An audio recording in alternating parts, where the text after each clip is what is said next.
Olá, eu sou Thiago Reis, sócio da Suno Research, e hoje eu estou com um convidado aqui no nosso programa Fundamente-se, é o Fernando Fanquin. Eu conheço você faz quanto tempo, Fanquin? 10 anos? Pelo menos 10 anos, Thiago. Bacana. Hoje a gente veio falar de investimentos de longo prazo e o Fanquin, ele é sócio de uma das mais respeitadas casas de gestão do Brasil, que é a Teorema Gestão de Ativos. Gestão de Ativos. E, Fanquin, conta um pouco mais da sua trajetória pessoal, profissional e como você foi parar na Teorema. Claro, vamos lá. Bom, boa tarde a todos. Thiago, obrigado em primeiro lugar por ter me convidado, para bater esse papo aqui. Eu cheguei na Teorema passando antes pela Rio Bravo, Rio Bravo Investimentos é uma casa também aí de algum renome.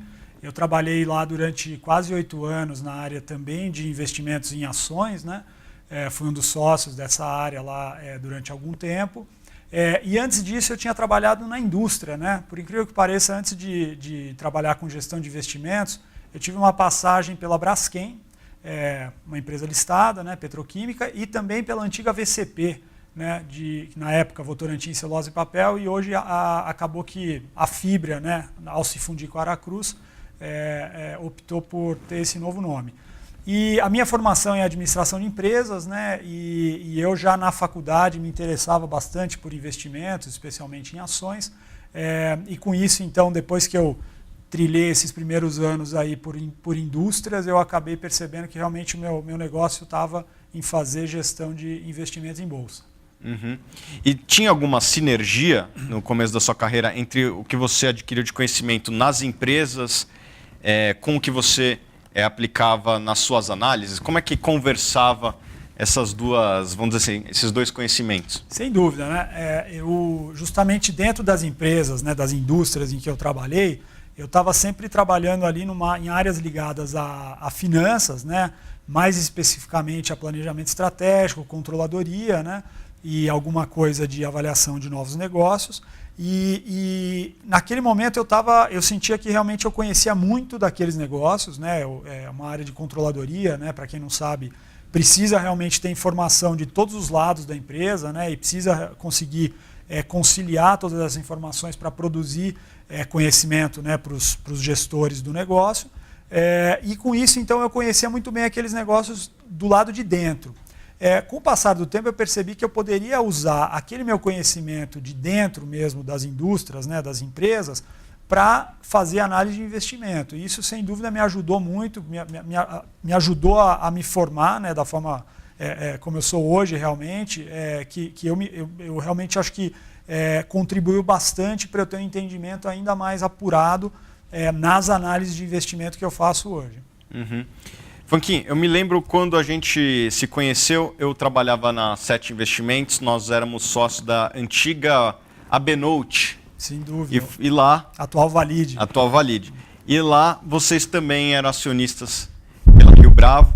Quem acompanhava o caso, acho que era o Diogo, Sim. O Diogo que era um amigo em comum, que era também seu parceiro de trabalho. E a gente começou a bater bastante papo, nós dois éramos de gestoras diferentes, mas que tínhamos um método de pensar parecido. Vocês sempre foram um pouco mais, vamos dizer assim, ativistas, E conta um pouco de como que funciona o ativismo na sua carreira, nas empresas que você atuou, e também um pouco da Teorema hoje. Agora a gente faz esse link com a Teorema, que eu acho que essa era a similaridade um pouco da Rio Bravo com a Teorema. São empresas que sempre tiveram mais próximas, sempre tentando uma participação em conselho, etc. Sim. Bom, Thiago, para mim, e para esse grupo de pessoas com quem eu me associei, e trabalhei tanto na Rio Bravo quanto agora na Teorema, a gente sempre pensou que a Bolsa era uma espécie de um conduíte para fazer investimento em empresa, Então, não só eu, mas também um outro sócio importante da Teorema, o principal sócio da Teorema, que é o Guilherme Afonso Ferreira, nós viemos de histórico de empresas, Então, a gente entendia que a Bolsa, em primeiro lugar, era isso. Era uma forma de eu acessar, de fazer investimentos em empresas, com liquidez, obviamente, que é uma grande vantagem, podendo entrar e sair no momento que a gente preferisse. Mas, ainda assim, sempre tendo em mente algo muito importante, que nós éramos sócios daqueles negócios em que a gente investia. Muito bem. Como em qualquer empresa, são os sócios que ditam o rumo, né, e a vida dos negócios, né? Então, numa empresa sem controle definido, por exemplo, essa é uma questão muito importante, porque como era o caso da Abenote, hoje Valide, essa era uma empresa de controle pulverizado ou de controle disperso.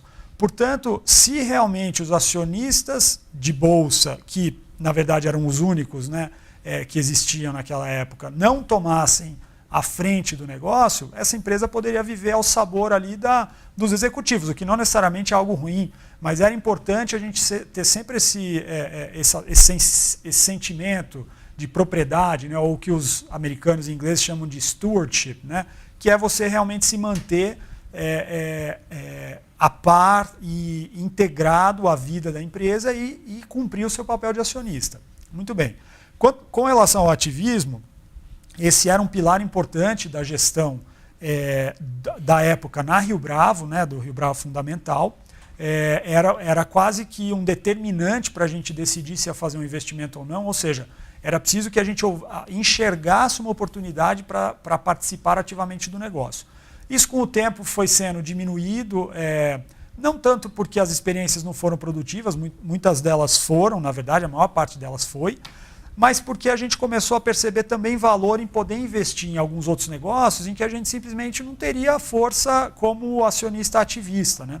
Isso vale hoje também para o momento atual da Teorema, né, que embora seja uma casa também ainda reconhecida como de viés mais ativista, esse ativismo hoje é feito muito mais pela figura, pela pessoa mesmo do Guilherme, né, que é esse sócio principal da Teorema, do que propriamente pelos executivos e analistas ali do dia a dia do fundo. Em outras palavras, hoje na Teorema a gente tem uma liberdade muito grande para escolher fazer os investimentos que a gente acha que são os melhores para o fundo, conforme os nossos critérios de risco, de preço, né, enfim, e assim por diante. A decisão de o Guilherme, por exemplo, ir para um conselho, ou mesmo eu ir para um conselho, no passado, ainda na época da Rio Bravo, eu fui do Conselho Fiscal da Randon, né?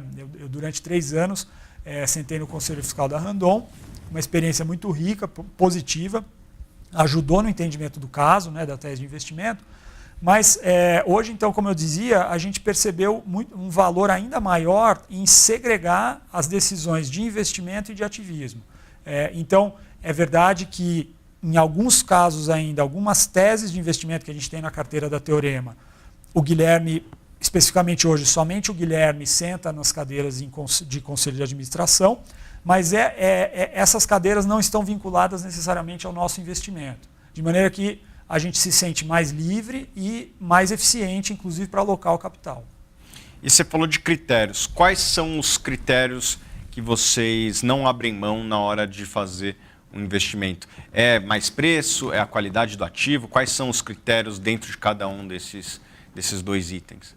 Legal. Bom, a gente dá um peso, eu diria que igual ou maior para aspectos qualitativos, tá, de cada empresa, e um peso que não é pequeno, mas eu diria que é um pouco, talvez menor que a metade, para aspectos quantitativos. Em outras palavras, a gente, como o nosso DNA é o de ser sócio de negócios, né, de ser sócio de empresas, a gente, em primeiro lugar, numa empresa com controlador, a gente precisa escolher quem é o sócio, né? A gente precisa decidir se quer ser sócio, ser minoritário daquele controlador. Então, eu diria que algumas empresas, são poucas hoje no Brasil, felizmente, algumas empresas a gente simplesmente nem analisa porque a gente não se sentiria confortável em ser minoritário de determinados controladores, tá?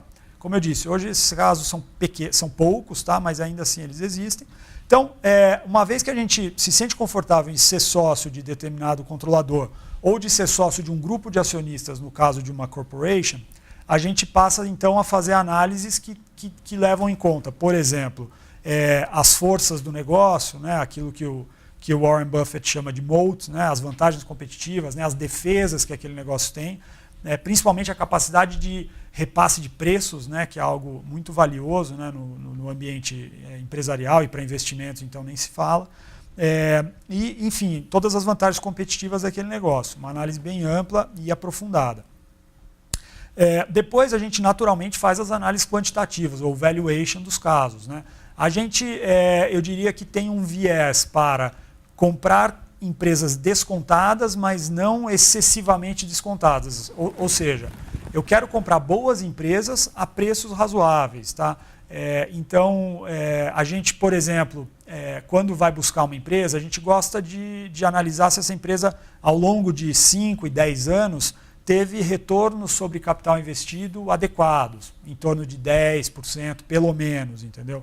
Quando a gente olha também para esse tipo de filtro que a gente faz no mercado, a gente gosta de analisar se essa empresa conseguiu crescer o seu lucro por ação ao longo dos anos. Né? Então, se o lucro por ação cresce a taxas razoáveis ao longo dos anos, é outra coisa que nos agrada. Se essa empresa tem pouca dívida, né? E aí, para lembrar até o professor do Warren Buffett, o Ben Graham, né? Que é o considerado o pai do Value Investing, ele mesmo gostava muito de empresas pouco alavancadas, né? Inclusive, se não me engano, nem olhava para banco, por exemplo, que é um negócio alavancado por natureza. Então, assim, a gente gosta de retorno sobre capital acima da média, a gente gosta de crescimento de lucro por ação no tempo e a gente gosta de empresas não muito endividadas. Isso não quer dizer que a gente não pode, no caso a caso, vamos dizer, passar por cima dessas exigências que a gente faz. E isso por quê? Porque no Brasil, infelizmente ainda, a gente tem um universo investível muito pequeno. Né? Quando a gente leva em conta a liquidez, por exemplo, de uma ação, que no nosso caso ainda não é um problema tão grande, mas se a gente crescer, ele se tornará, a gente tem então um universo potencial de investimentos muito pequeno. Então, a gente assim gosta de olhar para empresas que respeitam esses critérios que eu citei, mas em alguns casos a gente é obrigado a ceder em um ou em outro, não em todos, certamente. Né? Uhum. E Funkin, para terminar, dê um exemplo ou 2 exemplos de empresas que passam por esses critérios que você falou hoje. A gente sabe que o mercado está na máxima, as oportunidades se tornam mais escassas para quem tem essa abordagem de investimento. Então eu gostaria de te pedir que desse um exemplo ou 2, quem sabe, de empresas que têm esses critérios. Claro. Bom, o primeiro exemplo, eu vou dar 2, né? Já vou antecipar aqui. O primeiro exemplo é Energisa, tá? É uma companhia, uma holding de distribuidoras de energia elétrica, né? Ela é uma empresa, se não me engano, é a empresa, ou uma das 3 empresas mais antigas listadas no país, tá? Se não me engano, ela teve o registro número 3 da antiga Bolsa do Rio, né? Então, uma companhia centenária, controlada por uma família, que hoje é a família Botelho, né? Tem 3 ainda membros dessa família que atuam na administração da companhia. O presidente do Conselho de Administração, Ivan Botelho, o CEO é o Ricardo Botelho e o CFO, que é o Maurício Botelho. Né? Então, essa companhia está nas mãos dessa família durante esse século. Né? E, mais recentemente, no ano passado, ela era uma ação de pouca liquidez, fez um follow-on, né? Uma oferta secundária, subsequente, para justamente aumentar a base de acionistas e dar liquidez para suas ações que eram realmente muito pouco negociadas. Então, hoje, sob o ticker ENGI11, tá? ENGI11, que é uma unit, né? Na qual você, ao comprar, leva uma ação ordinária e 4 preferenciais, você tem hoje condições com liquidez adequada de fazer um investimento. Né? Hoje, essas ações negociam em torno de 8 a 10 milhões de reais por dia, essas units. Tá? Muito bem. O que nos atraiu no caso? Né? E por que a nossa tese, na minha opinião, se diferencia de alguns participantes do mercado? Primeiro porque, como eu disse, a gente gosta de escolher um sócio, né? Nesse caso um sócio controlador em que a gente acha que é competente, né? E que é confiável. A gente, até o momento, tem todos os indícios de que isso é verdade no caso dessa família. A gente gosta de negócios com previsibilidade também razoável de geração de caixa e, nesse caso, de retorno sobre o capital investido. A Energisa fez também essa oferta, faltou dizer, porque ela tinha adquirido os ativos do antigo Grupo Rede, né, que era um grupo altamente endividado e que estava precisando reduzir endividamento e aumentar investimentos. Portanto, quando ela comprou os ativos desse grupo, ela precisou chamar mais capital para dentro do consolidado. Muito bem. Na nossa opinião, ela comprou bons ativos, mas que estavam sendo mal geridos, né? Mais especificamente a distribuição do estado do Mato Grosso do Sul e de Tocantins. Essas são 3 das mais importantes hoje concessões que a Energisa tem. E a gente acha que, com o tempo, dado que a gestão desse grupo, né, é eficiente, é competente, eles vêm fazendo isso há um século, como eu disse, e dado que esse é um negócio que, se bem executado e se bem tocado, pode gerar retorno sobre capital acima desse nosso mínimo, vamos dizer, de 10%, a gente achou que fazia sentido realmente fazer o investimento. A gente, em geral, começa devagar, né? Então é uma posição que a gente montou ao longo de uns 6 meses e hoje ela é uma das maiores posições do nosso fundo. Continua num valuation atrativo, tá? O múltiplo mais usado nesse setor e mais fácil assim, de se lembrar é o valor da firma sobre a base de ativos regulatória, ou em inglês o EV sobre RAB, né? Enterprise Value sobre Regulatory Asset Base. Esse é um múltiplo em que, na medida corrente, ela não está tão descontada, tá? Só para dar ordem de grandeza. A Equatorial, por exemplo, que é a empresa mais bem precificada nesse ambiente, negocia acima de 2 vezes, a Energisa está em torno de 1,6, 1,7. Então não é um desconto tão grande para a Equatorial, mas a gente acha que o crescimento dessa base de ativos vai ser acima do que alguns esperam. E isso significa que ao longo dos próximos 2, 3, 4 anos, a gente vai ter um crescimento de base de ativos que vai permitir que ela tenha uma remuneração maior, né, para fazer frente a essa base de ativos. O relacionamento que eles têm com a ANEEL tem indicado nesse sentido também. Então, é uma companhia que hoje a gente enxerga ainda um potencial de retornos importantes, assim, extraordinários, num horizonte de uns 3 anos. Só para dar um dado interessante, né? Equatorial, como eu falei, que é uma referência no setor, tem a concessão do estado do Pará e do estado do Maranhão. Tá? Aqui eu vou fazer uma comparação simplificada, simplista, mas que serve já para dar uma ideia do caso. A Energisa tem Mato Grosso do Sul, Tocantins, Paraíba, Sergipe, uma parte do estado de São Paulo, uma pequena parte do Paraná e ainda mais um pedaço de Minas Gerais e um pedaço do Rio de Janeiro. Então, assim, só eu falando aqui esses nomes, dá para a gente imaginar o que esse negócio bem gerido, né, e com a estrutura de capital correta pode se tornar. Dado que o Equatorial hoje vale seus 12, 13 bilhões, a Energisa vale um pouco menos de 10. Então, assim, tudo indica que no tempo, em as companhias sendo igualmente bem tocadas, como são, na nossa opinião, a Energisa deveria ter um tamanho substancialmente maior do que ela tem hoje.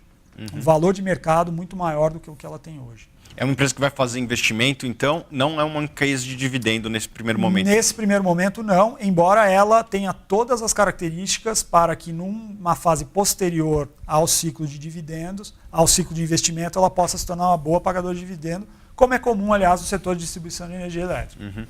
E qual é a segunda empresa que nós vamos conversar? Bom, a segunda empresa é um setor totalmente diferente, que é o setor de autopeças, né? O nome dela é Fras-le, tá?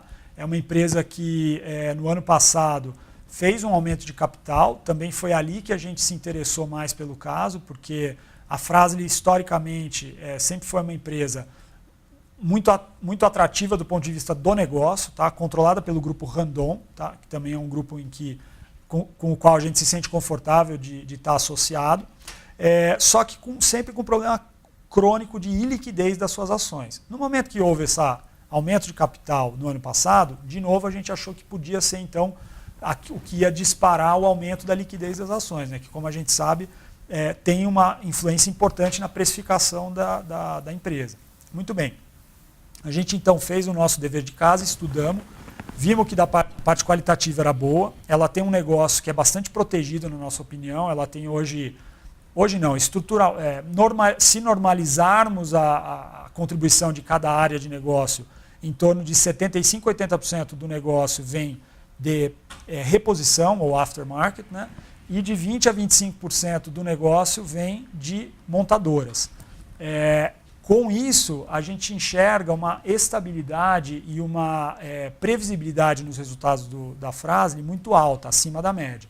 Muito bem, para complementar, ela ainda tem metade do negócio dela no Brasil e metade fora do Brasil. Ou seja, se o Brasil não funcionar do jeito que a gente imagina que ele vai funcionar, ou do jeito que a gente gostaria, né, ela tem uma metade do negócio dela que depende de outras geografias. Então, é um caso também defensivo nesse sentido.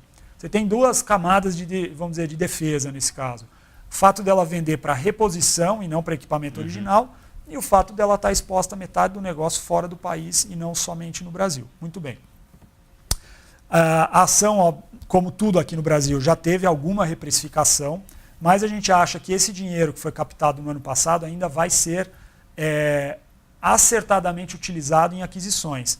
não só no Brasil, mas especificamente até fora do Brasil. Tá? É possível que eles comprem alguém na Europa, é possível que eles comprem alguém nos Estados Unidos, e é possível até que eles comprem alguém no Brasil.